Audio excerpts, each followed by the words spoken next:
आज हम देखेंगे मेरे पिताजी, ये डॉक्टर हरिवंश राय बच्चन जी का पाठ। ये जो पाठ है इसकी विधा है आत्मकथा। मेरे पिताजी, यह जो पाठ है, ये जो गद्य है, इसकी विधा कौन सी है? आत्मकथा। हिंदी साहित्य में गद्य एक विधा है। आत्मकथा में व्यक्ति स्वयं अपने जीवन की कथा स्मृतियों के आधार पर लिखता है। आत्मकथा किसके आधार पर लिखी जाती है? अपनी स्मृतियों के आधार पर लिखी जाती है।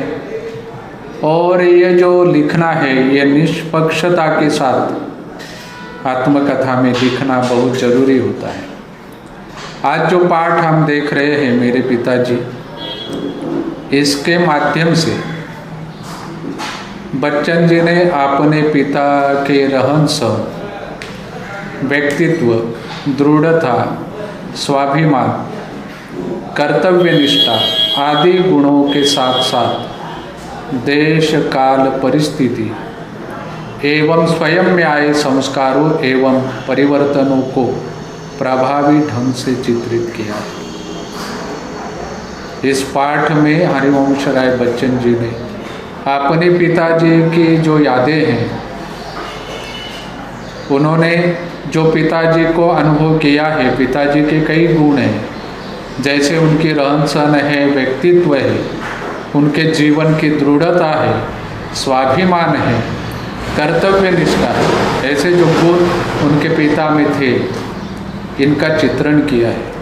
और पिताजी के गुणों का हरिवंश राय बच्चन जी के जीवन पर जो प्रभाव पड़ा है, इसका चित्रण प्रस्तुत पाठ में बड़े प्रभावी ढंग से किया है। मेरे पिताजी की स्मृतियाँ हैं, जिनके बारे में दिख रहे हैं हरिवंश राय बच्चन जी। इनके पिताजी कहाँ काम करते थे? तो इनके पिताजी जो है हरिवंश राय बच्चन जी के, ये पायनियर प्रेस में काम करते थे। कौन सी प्रेस में? पायनियर प्रेस में काम करते थे। और इनके पिता का नाम है प्रताप। इनकी विशेषताएं थी पिताजी की: समय की पाबंदी, शुद्ध स्वच्छ लिखावट, सही साफ हिसाब किताब, ये उनकी आदत थी। और विनम्र निश्चल व्यवहार, हरिवंश राय बच्चन जी के पिताजी की विशेषताएं।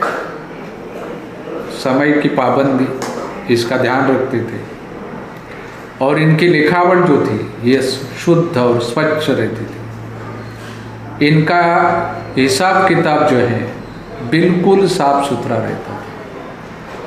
स्वभाव में विनम्र थे और निश्चल थे। और इन्हीं कारण ये जो है सबके प्रिय बन गए थे, लेखक के पिताजी। उनके जो सहकारी रहते थे, इनको मदद करते थे। इनका काम पूरा हो जाता, खत्म हो जाता, तो बाकी सहयोगी क्लर्क जो थे, इनका जो पिछड़ा हुआ काम रहता था, इसको भी मदद करते थे। दफ्तर बंद हो जाने के कई घंटों बाद रात देर तक हरिवंश राय जी के पिताजी काम में लगे रहते थे। और यही कारण था कि उनके पिताजी मतलब प्रताप जी अधिकारियों और सहकर्मियों के प्रिय बन गए। ये सबके प्रिय बने, इसके कई कारण हैं जो हमने देखे हैं। इनका जो दफ्तर था लेखक के पिताजी का, घर से 4 मील दूर होगा। लेखक के पिताजी दफ्तर पैदल जाते थे और वहाँ से पैदल आते थे। ना तो उन्होंने साइकिल खरीदी, न कभी उसकी उन्होंने ज़रूरत समझी, न कभी साइकिल की सवारी की। पैदल जाते थे, पैदल आते थे। कहाँ? दफ्तर। कितने दूर पर था दफ्तर? 4 मील दूरी पर था।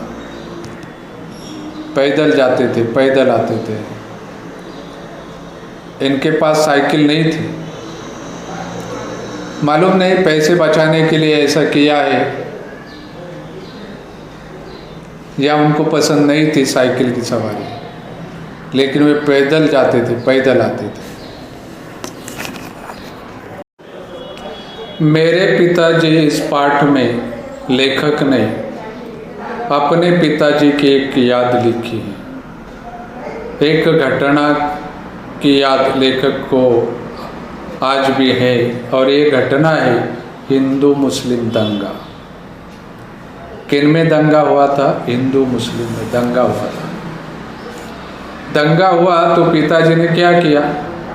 धोती ऊपर कर ली, कुर्ते की बाहें चढ़ा ली और हाथ में पहाड़ी मोटा डंडा दाहिने हाथ में ले लिया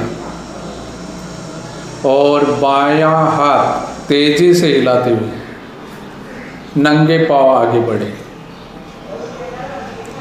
जो लोग दंगा कर रहे थे इनके बीच में गए, इनके पास में गए और उन्होंने उनको कहा, मैं लड़ने नहीं आया हूँ। जो लोग दंगा कर रहे थे उनको समझा रहे हैं और उनको समझाते हुए उन्होंने कहा, मैं लड़ने के लिए नहीं आया हूँ। अगर मैं लड़ने के लिए आता तो मैं अकेला नहीं आता, औरों को साथ में लेकर आता, लेकिन मैं अकेला आया हूँ, मैं लड़ने के लिए नहीं आया हूँ। हाँ, मेरे हाथ में डंडा है, लेकिन ये डंडा क्यों है? आत्मरक्षा के लिए। मेरे हाथ में जो डंडा है आत्मरक्षा के लिए है। अगर कोई मुझे चुनौती देगा तो मैं पीछे नहीं हटूंगा। लड़ाई की बात उन्होंने कही। लड़ाई कैसी होनी चाहिए? मर्द की जो लड़ाई होती है बराबर की होती है। मर्द की लड़ाई बराबर की होती है। चार ने मिलकर एक को पीटा, ये लड़ाई नहीं होती, इसमें बहादुरी नहीं होती। किसमें? चारों ने मिलकर एक को पीटा है। ये मर्द की लड़ाई नहीं है, ये बहादुरी की बात नहीं है। उन्होंने समझा दिया लड़ने वाले लोगों को, अरे लड़ाई जो है तो बेसमझी की लड़ाई, ये अच्छी लड़ाई नहीं है। आप जो काम कर रहे हैं ये बेसमझदारी का काम है। कहे किसी ने किसी को मारा तो आपने दूसरी जगह पे दूसरों को मार दिया। एक ने यहाँ मारा, दूसरे ने कहीं और मारा, और ये मारामारी किसको लेकर? धर्म को लेकर। अगर हम ये समझते हैं कि हमारा नाता धर्म से है, तो पास पड़ोस और इंसानियत का नाता नहीं है क्या? ये भी नाता है ना। जैसे धर्म का नाता है, वैसे पास पड़ोस और इंसानियत का भी नाता है।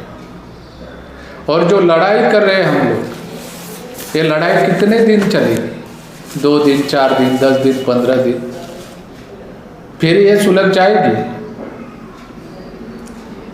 2, 4, 10, 12, 150 हिंदू मुसलमानों को काट दे या मुसलमान हिंदुओं को काट दे, ऐसा करने से क्या हिंदुत्व समाप्त हो जाएगा या क्या इस्लाम खत्म हो जाएगा? मारने से, काटने से नहीं, ऐसा नहीं होगा। दुनिया बहुत बड़ी है, ऐसा नहीं होगा। तो हमें क्या करना है? साथ में रहना है, मेल से रहना है। ईश्वर ने इसके लिए हमें बनाया है। इंसान क्यों बनाया भगवान ने? मेल से रहने के लिए, साथ साथ में रहने के लिए। एक दूसरे से टकराने की जरूरत नहीं है, ऐसा लेखक के पिता ने उन लड़ने वालों को समझा दिया। जो लोग दंगा कर रहे थे उनको समझा दिया, और इसका असर भी हुआ। दंगे में किसी प्रकार की वारदात नहीं, और आगे कभी भी उनके शहर में हिंदू मुस्लिम दंगे नहीं हुए, और उनके मोहल्ले में हमेशा शांति बनी।